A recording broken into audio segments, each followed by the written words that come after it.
After a loss in the family, 3 generations of the Dietz family returned back to that haunted house where Beetlejuice terrorized them many years prior. Film fans YouTube, hello and welcome back to the channel. I am Josh, your Movie Apprentice, and today we are looking at Beetlejuice Beetlejuice, directed by Tim Burton and starring the cast of Michael Keaton, Winona Ryder, Jenna Ortega, and Catherine O'Hara. Before we jump into the review, if you are enjoying what you're seeing on the channel, click the like button and subscribe for more reviews like this coming all the time. But without further ado, let's talk Beetlejuice Beetlejuice. I am someone that, whilst I enjoy the original Beetlejuice, I like it more for its artistic and creative merits than I do for it being actually a movie. And Beetlejuice Beetlejuice does have a lot to like, but there is also a lot to dislike, because on a structural standpoint, Beetlejuice Beetlejuice fails to live up to expectations when it comes to a particular plot narrative. In fact, it tries to cram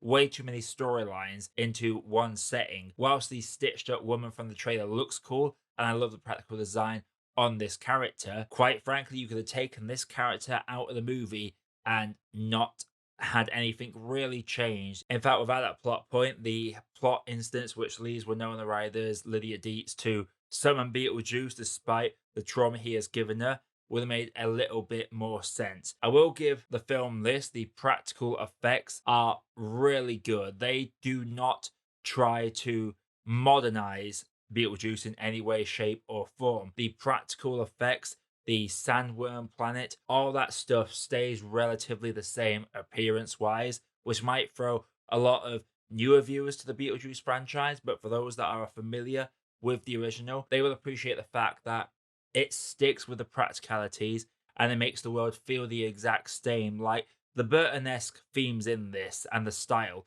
is there to be seen and is really entertaining and great to see the creative way they depict all these different people and how they have died in the waiting room. It's something to behold, and they absolutely load this cast. Danny DeVito, William Dafoe are two good actors that really sink their teeth into any role they take part of, and they eat up the scenes they are in. But again, it's just a very overcrowded piece of cinema, from Beetlejuice's own plot thread to him still trying to pursue Lydia, to the estrangement between Lydia and her daughter and reconnecting that thread, to the insane incident that leads Lydia to actually go and summon Beetlejuice in order to go and rescue her daughter, because the trailer does not spoil why she needs to go get rescued.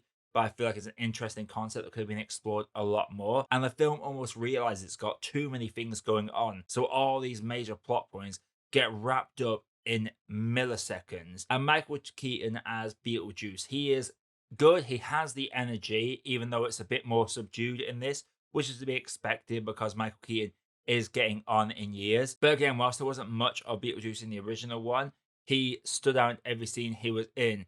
In this one, he seems more toned back, and so the scenes just don't quite meet the expectations we are come to set from this chaotic being, because this film can be described as just pure chaos in terms of how many characters it places in there, how many narratives and motivations it shoves in there, and how different characters will change views on each other at the drop of a dime. There is a lot that is just purely messy about Beetlejuice Beetlejuice. Honestly, my favorite dynamic was Winona Ryder and Catherine O'Hara's relationship in this one, because Catherine O'Hara, who plays Lydia's stepmom, she has not missed a beat all these years later, and they share some amazing scenes together where they both reminisce, but they also very much stay the same. Whilst Lydia is no longer our broody, edgy goth girl from back in the day, she still has some of those elements about her, and so it does get transferred across to her daughter, played by Jenna Ortega. And I will say this: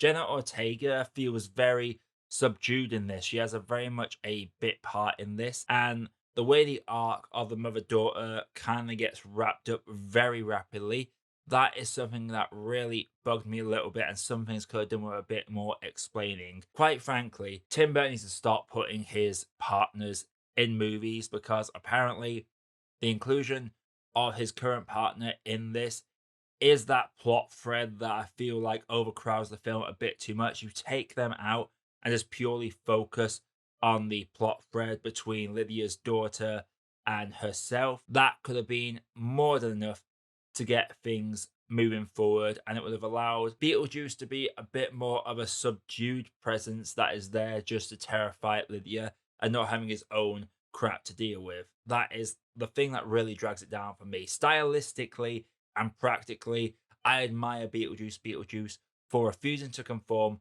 to modern effects standards and sticking with what it knows and what people come to see. In terms of being fan of the original, you will walk away from this at least enjoying it, if not outright liking it, purely because it doesn't try to make the flawless green screen effects look great. It very much commits to that campy style and embraces the chaos that comes with it. And that is something I really enjoyed. However, there are some jokes in this, like puns, you could say, that you can't help but question if they're actually okay in this day and age. I'm just going to say Soul Train, and whatever you're picturing when I say the word Soul Train as a joke, you could probably figure out what it is. And I am curious as to see what people make of it in terms of just, is that a bad taste joke these days? Or is it something that people are fully embracing? That's a minor gripe. I'm not one of those that looks through a film from political standards, but I couldn't help but be taken aback by just how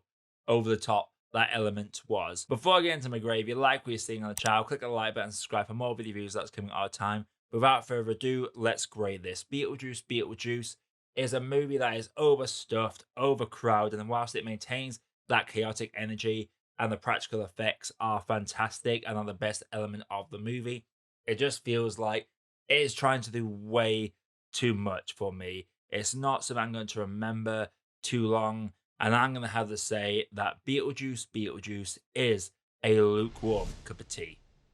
So what did you think of Beetlejuice? Let me know what you thought down in the comments below. Make sure you subscribe for more videos that's coming all the time. And coming up on the channel, I believe we have Speak No Evil to come out soon, and London Film Festival is right around the corner. So stay tuned on my community tab, because I will be putting a post saying what I plan to look at whilst I am down there. But until next time, everybody, my name is Josh. I've been your Movie Apprentice, and I'll see you all in the next video.